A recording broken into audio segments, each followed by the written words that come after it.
नमस्कार, आप तमाम दर्शकों का स्वागत है। मैं अरुण गोस्वामी। झारखंड के पूर्व मुख्यमंत्री बाबूलाल मरांडी पहुंचे धनबाद के निरसा, जहां अवैध कोयला खनन के दौरान हुए दर्दनाक हादसे।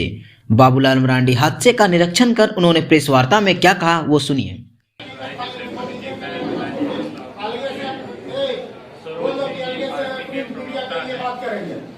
झारखंड प्रदेश आप सब लोगों के ध्यान में है कि पिछले दिनों जो आपके इसी क्षेत्र में जो बड़ी घटनाएं घटी, गोपीनाथपुर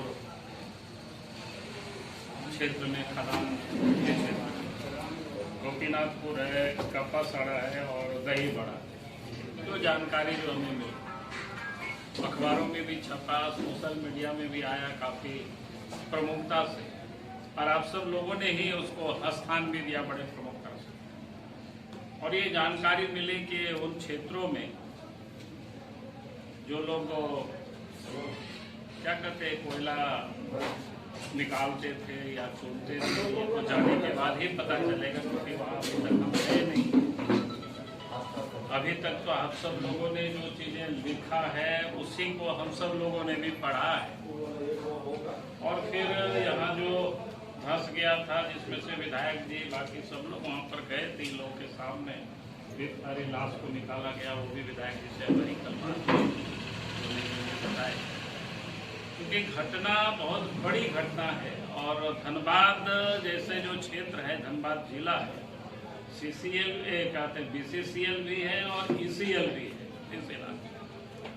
और आए दिन जो खबरें छपती है कोयला को लेकर के, काफी यहाँ पर इसको क्या करते हैं, इलीगल तरीके से कोयले की उत्खनन हो रहा है और यहाँ से कोयला बाहर को जाता है। आप सब लोग भी अखबारों में सारी चीजों को छापते रहे हैं और जानकारी भी मिलती है। इलीगल तरीके से भी जो भट्टे कई दिनों से बंद भी पड़े हुए थे, वो सब भी आप चलने लगे पूरी सभी जो सर। एक सवाल सर, 14 जनवरी को सर आपके द्वारा बाद में सवाल करो ना भाई। आप ही लोगों के जानकारी के आधार पर फिर कार्यकर्ता से भी या जनता भी हम सब लोगों से मिलते हैं, इस क्षेत्र की जानकारी देते हैं, तो हम सब लोग भी सरकार के संज्ञान में लाते रहते हैं, चाहे वो राज्य सरकार हो या केंद्र सरकार हो।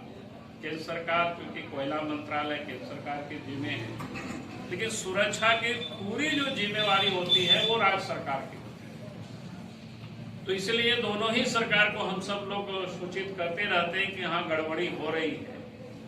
और जब इतनी बड़ी घटनाएं घटी तो स्वाभाविक है एक मन में आया कि उस क्षेत्र में जाकर थोड़ी सी उन इलाकों को हम देखें अपने आंखों से कि वहाँ किस प्रकार से इलीगल होता है। जैसे प्रशासन कर रही है या अखबारों में भी प्रशासन की ओर से बयान आया है कि कोयला का उत्खनन नहीं होता है, लोग चुन रहे हैं। तो वास्तव में लोग चुन रहे थे कि उत्खनन हो रहा था इलीगल तरीके से। ये सारे चीजें तो एक्सपोर्ट पर जब जाएंगे, देखेंगे, तभी उस पर कुछ अपना विचार और अधिक हम बता पाएंगे। लेकिन इतना तो तय है कि आए दिन जो खबरें आती हैं इस धनबाद जिला से, खास करके जो कोयला की तस्करी बड़ी तादाद में और बड़ी मात्रा में और संगठित गिरोह इसको कह सकते हैं, वो काम कर रहा है। तो मैं ये कहूंगा कि वास्तव में एक तो राष्ट्र की संपदा का भी लूट हो रही है और राज्य सरकार को राजस्व भी नहीं मिल रहा है। यानी कुल मिलाकर के ये संगठित जो गिरोह जब काम करती है तो लगता है कि बिना सरकार के संरक्षण के, बिना प्रोटेक्शन के ये संभव इतनी बड़ी तादाद में नहीं हो सकता है। तो आज भी मैं कहूंगा कि और सरकार से हम इतना जरूर कहेंगे कि भाई इस क्षेत्र में जिस प्रकार की चोरी हो रही है या फिर उत्खनन या फिर इलीगल जहां लोग चूमते हैं और फिर धस जाता है, तो हम जरूर कहेंगे कि राज्य सरकार को और कोयला मंत्रालय को भी दोनों मिल करके पहल करनी चाहिए। लेकिन राज्य सरकार का विशेष जिम्मेदारी है। और इस प्रकार की जो भी खदानें हैं तो जहां पर कोयला निकाल ली गई और फिर वहां पर लोग चुनते हैं और फिर इस प्रकार की हादसा होता है तो पूरी तरह से उसको क्या कहते हैं, उसको समतल कर देना चाहिए, बराबर कर देना चाहिए, ताकि फिर इस प्रकार की कोई दुर्घटना नहीं घटित हो। और उसके साथ साथ मैं कहूंगा कि खास करके ये जो धनबाद और बंगाल की बॉर्डर पर अगर आप देखेंगे कि झारखंड की बॉर्डर आप क्रॉस करेंगे तो बंगाल के क्षेत्रों में कई एक उद्योग आपको दिखाई पड़ेगा, लेकिन वही आप इस क्षेत्र में आएंगे जबकि यहाँ पर खनिज की प्रचुरता है, नए उद्योग तो खुले नहीं बल्कि जो पहले से लगे हुए हैं, तो देखते हैं कि लगातार दोनों तरफ बड़े बड़े फैक्ट्री चल रही है, लोग चला रहे हैं। लेकिन हम झारखंड की ओर आते हैं तो सब कुछ देखते हैं कि यहाँ पर सुस्त पड़ा हुआ है, सरकार को इस दिशा में कोई ध्यान नहीं है। तो हम समझते हैं कि सरकार को दोनों काम करना चाहिए, एक तो रोजगार की अवसर कैसे पैदा हो इसकी भी चिंता करनी चाहिए, इलीगल तरीके से उत्खनन हो रहा है उसको भी रोकनी चाहिए, और जो इस प्रकार से अबंडन जो माइंस पड़े हुए हैं जहां पर बार बार जो इस प्रकार की दुर्घटनाएं होती है उसको फिर बिल्कुल समतल करके उसको बराबर करनी चाहिए ताकि फिर इस प्रकार की दुर्घटनाएं नहीं घटे। तो मैं समझता हूं कि आज चूंकि हम अभी गए नहीं उस क्षेत्र में, अभी तो हम रास्ते पर ही है, इसलिए अधिक कुछ अभी हम नहीं कह सकते। हमने जितना सुना है पढ़ा है उसी पर हम बोल रहे हैं इस वक्त। अभी हम जाएंगे, जो हम 3 खदानों की इलाका के बारे में हम अभी चर्चा की, तो हम वहाँ जरूर जाएंगे और उन क्षेत्रों को हम देखेंगे कि वहाँ वास्तव में लोग ढूंढ रहा था कोयला कि इलीगल उत्खनन हो रहा था, ये सारे चीजें जाने के बाद ये पता चलेगा। हाँ जी, और सर 14 जनवरी को आपने राज्य सरकार को एक पत्र लिखा था जिसको कोयला तस्करी के विरुद्ध, लेकिन उसका यहाँ पर कोई संज्ञान नहीं लिया गया, बारे में क्या बोलना चाहते हैं? अब सरकार संज्ञान नहीं ले रही है। मैं बार बार कहता हूं कि या तो राज्य सरकार अपराधियों और कोयला क्या कहते हैं ये जो तस्करी करते हैं, कोयला माफिया जिसको बोलते हैं, या तो सरकार इन लोगों से घिरे हुए या सरकार का जो राज्य के मुख्यमंत्री हेमंत सोरेन है, तो मैं बार बार इस बात को कहता हूं या तो हेमंत सोरेन कोल माफिया अपराधियों से घिरी हुई है या फिर इन लोगों से ये डरती है, दो में से कोई एक तो होगा। और नहीं तो फिर इस प्रकार से जो आए दिन खबरें आती है कि उस क्षेत्र में कोयला की तस्करी बड़ी जोरों से हो रही है। तीनों माइंस सर चालू थी, दो ईसीएल की चालू माइंस थी और एक पीसीसीएल की चालू माइंस थी सर, और चालू माइंस के अंदर इस तरह की कोई बड़ी घटना घटी। क्या चालू माइंस के अंदर घटना घटी? जी सर, तीनों माइंस चालू थी, 2 माइंस पीसीसीएल चला रही है, एक माइंस पीसीसीएल दही बड़ी कोई अबेंडेंट माइंस नहीं है सर, वहाँ से बकायदा ईसीएल और पीसीसीएल में। क्योंकि आज अखबार में ही पढ़े कि कोयला चून रहे थे लोग, इस प्रकार के भी बयान आए बार ये इशू आ रहा है कि चुन रहे थे, लेकिन तीनों माइंस चालू माइंस। अगर चालू माइंस में हुआ है तब तो बहुत ही बड़ा जिसको कह सकते हैं कि अपराध है और क्राइम है।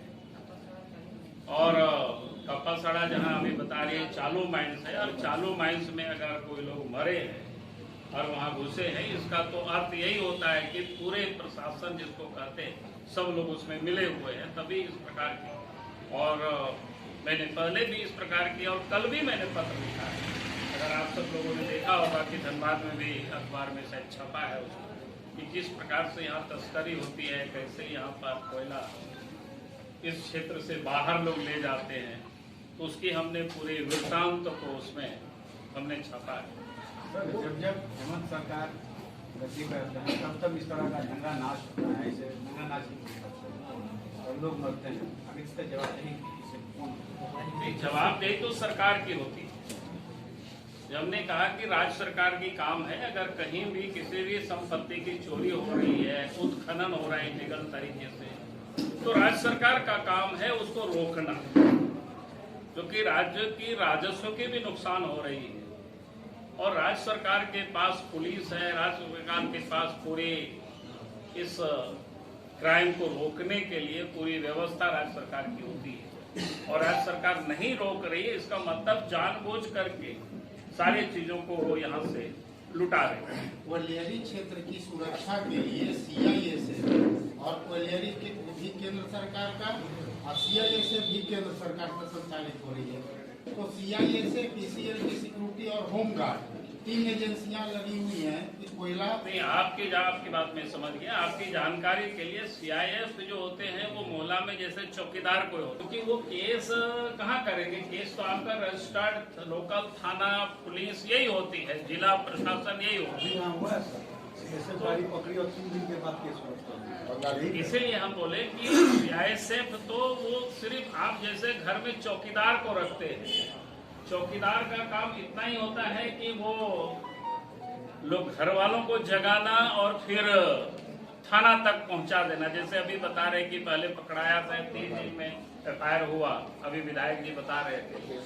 तो इसीलिए आप ये नहीं कह सकते हैं कि, क्योंकि राज्य के अंदर में जितनी भी होती है इस प्रकार की जो अपराध होता है, उस अपराध को पकड़ने का काम, उसके ऊपर केस करने का, उसको जेल में डालने का, ये सारे काम राज्य प्रशासन की होती है, राज्य पुलिस प्रशासन की होती है। सर, धनबाद प्रशासन इस जो घटना हुई है इसको अवैध नहीं मानती है। कह रहे हैं कि जैसे चुनने के क्रम में लोगों की मौत हुई है। प्रशासन का ये कहना है कि जब तक डेड बॉडी वहां से बरामद नहीं होती किसी जगह पे, सिर्फ सूचना देने से कुछ नहीं होगा। इस पर क्या कहेंगे सर? प्रशासन इसको मोड़ने पे लगी हुई है। इसका मामला तो इतना ही है कि इसको पूरी तरह से जांच होनी चाहिए। अगर इस पूरी प्रकरण को, यही नहीं बल्कि जितने भी इस प्रकार की इलीगल हो रही है, जिस दिन जांच होगा तो सब कुछ पता चल जाएगा।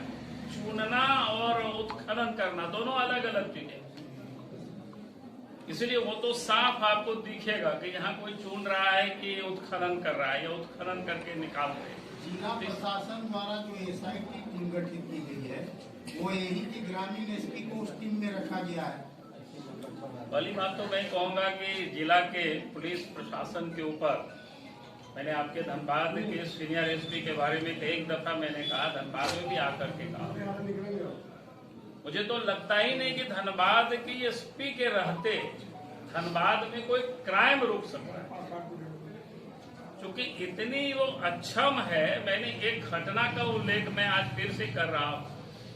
पलामू में जब ये SP हुआ करते थे, वहां बिहार के एक परिवार छत्तीसगढ़ से लौट रहे थे।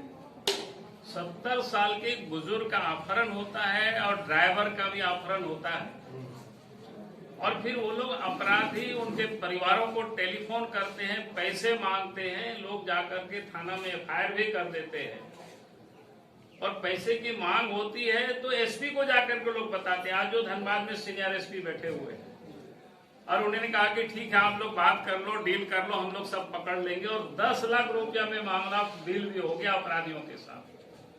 2 थाना के पुलिस, DSP, अभियान ASP और 10 लाख रुपया भी उस बूढ़े बाप के नौजवान बेटे ले जाकर के अपराधी को दे भी दिया, लेकर भी चला गया। ना उनके बाप लौटा, ना उनके ड्राइवर लौटा। जब महीनों दिन गुजर गया तब हमसे रांची में आकर के मिले, और फिर हमने इस मामला को उठाया, तब उस बूढ़े का कंकाल लोगों को मिला। तो जो SP के रहते वहां पर इस प्रकार की अपराध हुआ, और वही SP को धनबाद जैसे जिला में अगर सरकार पदस्थापित करती है, तो आप समझ सकते हो कि क्या होगी इस धनबाद की स्थिति। तो मैंने तो जिस समय उनकी यहाँ पदस्थापन हुआ था, जब हमको वहां की घटना के बारे में पता चला था, तो मैंने उसी दिन कहा था कि वे ऐसी SP अगर धनबाद जैसे जिला में रहेगा तो कभी भी क्राइम नहीं रोक सकता है। तो आज वो साफ दिख रहा है धनबाद में, जिस बात को आप सब लोग बता रहे हैं धनबाद में। तो और वैसे लोगों की नेतृत्व में अगर SIT गठित करके जांच कराती है तो क्या निकलेगा उसमें से। और इसलिए मैं तो कह रहा हूं कि धनबाद की कोयला की चोरी को अगर रोकना है तो फिर राज्य सरकार को पूरे मामले की जांच के लिए, मैं इस खाली इसकी मैं नहीं कह रहा हूं, कोयला चोरी की पूरे मामले, इसको बिल्कुल CBI से जांच करानी चाहिए। तो आप देखेंगे कहां कहां कोयला चोरी हो रहा है। और हमारे पास तो इतना भी दस्तावेज है कि माइनिंग वालों ने केस भी किया है धनबाद में, लेकिन पुलिस ने कोई कार्रवाई नहीं किया इसी धनबाद जिला में। तो ये इस प्रकार की यहाँ घटनाएं आम बात है। अगर पुलिस हम सब बिना मिली भगत के, ये तो सब पदाधिकारी उसमें मिले हुए हैं। ओवैसी जी, पहले तो पत्रकारों को धन्यवाद दीजिए, इन्हीं लोगों के कारण उठा है, रोज फ्रंट पेज स्टोरी करते रहे और इन सब अभी भी बता रहे हैं। और इन सब लोगों को मालूम है कि एसपी साहब जब पोस्टिंग आए तो उन्होंने एक आदमी की और पोस्टिंग की, उसका नाम राजीव शर्मा उर्फ राजीव राय, शर्मा उर्फ राय, सब लोगों को मालूम है, सबसे पूछ लीजिए। उस आदमी ने 45 भट्टे निशा क्षेत्र में जगते हैं, 45 में उसने एक आदमी की पोस्टिंग की। हाल में पिछले हफ्ते एक रेड हुआ है गल्फरबाड़ी थाने में, इसलिए रेड हुआ क्योंकि जितना कोयला जा रहा था उतना रिपोर्ट नहीं हो रहा था एसपी को, ठीक है, माल नहीं मिल रहा। और बाद में जिस आदमी को डिप्यूट किया था राजीव शर्मा ने, उसको भी सेट कर दिया भट्टे वाले। बता रहे हैं कि इनके हवाले से नहीं करोगे तो मेरे हवाले, चूंकि तो राजीव शर्मा मैं नंबर दे देता हूँ, एसपी साहब ने बोला है कि शिकायत कीजिए। मैं बोल रहा हूँ कि डीजीपी साहब ने बोला है कि शिकायत कीजिए, कार्रवाई होगी। नहीं पहुंचता पैसा तो रेड हो जाता है। एसएसपी ने बोला कि शिकायत कीजिए, कार्रवाई होगी। चलिए आज हम ही लोग शिकायत करेंगे। राजीव राय राम के एक आदमी है जो एसपी के नाम पे वसूली कर रहे हैं, उनका नंबर भी हम दे देते हैं राजीव राय का। पूरे जिले में कई गो राजीव राय है, वो नहीं है, अलग अलग है। बताइए, तो इतना आपको बता दें।